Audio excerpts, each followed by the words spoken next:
Une hélice d'avion comprend habituellement 2, 3 ou 4 pales. Le pilote peut ajuster leur angle dépendant de la vitesse aérodynamique et des conditions de vol. Comme il est essentiel que l'hélice soit la plus légère possible, aucun métal lourd n'entre dans sa fabrication.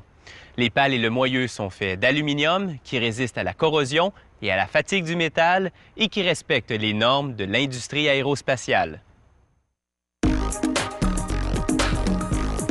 Les pales de l'hélice sont fixées à un moyeu. Ce morceau d'aluminium est en voie d'en devenir un. Comme pour toutes les pièces au départ, une ébauche de sa forme finale a été forgée à l'avance. Ce laminoir très élaboré et informatisé va maintenant usiner la pièce. 40 minutes plus tard, le moyeu a pris forme et est prêt à être fixé au moteur. Cette pièce grossièrement façonnée est en voie de devenir une des pales. Un tour informatisé l'usine pour lui donner sa forme définitive. Un lubrifiant liquide élimine les résidus de métal et abaisse la température élevée produite par la friction.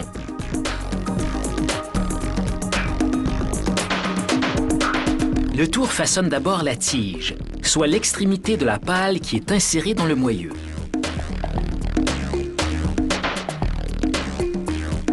Le prochain laminoir façonne la pale.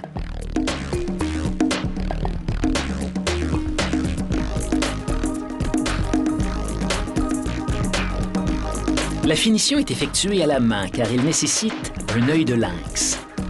Les ouvriers utilisent une ponceuse rotative, puis une ponceuse à courroie pour sabler les marques laissées par l'usinage. Ils passent ensuite un disque à polir sur le métal.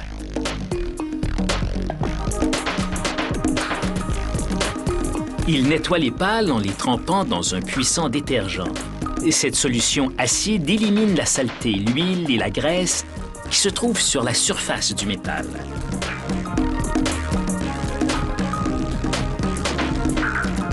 Par la suite, ils plongent les pales dans un bain d'eau et d'acide chromique. Cette solution scelle les pores du métal, repoussant la corrosion.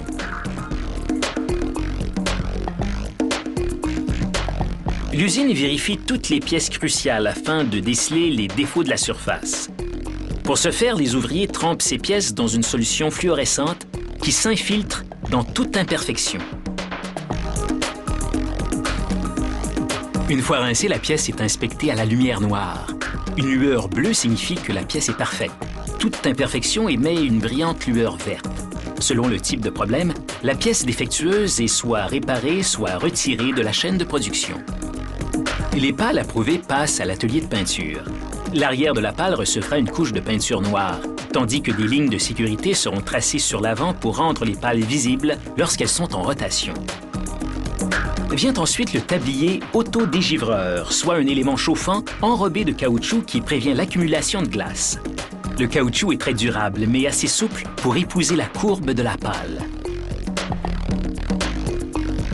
Une partie de la tige de la pale est ensuite lubrifiée avec de la graisse. On y installe un puissant système de roulement à billes qui retiendra solidement la pale au moyeu tout en lui permettant de pivoter afin de modifier son angle. Les tiges des trois pales s'insèrent parfaitement dans la pièce métallique qu'on appelle la fourchette. Elle maintient les pales dans le même angle. Pour modifier cet angle, on fait appel à la biellette de changement de pas. L'huile réacteur exercera une pression hydraulique sur un piston. Celui-ci déplacera la biellette qui, à son tour, fera avancer la fourchette, faisant ainsi pivoter les pales dans l'angle désiré. Après avoir retiré temporairement la biellette de changement de pas, les ouvriers appliquent un mastic d'étanchéité à la moitié supérieure du moyeu. Ils le positionnent ensuite au-dessus de la moitié inférieure qui contient le système de roulement à billes. Ils y ajoutent un joint torique en caoutchouc, puis un robuste ressort afin d'obtenir la contre-pression nécessaire. Les ouvriers couplent le piston et la biellette de changement de pas qui sont maintenant assemblés à la fourchette. Un autre joint torique prévient les fuites par le haut du réservoir qui contient l'huile réacteur.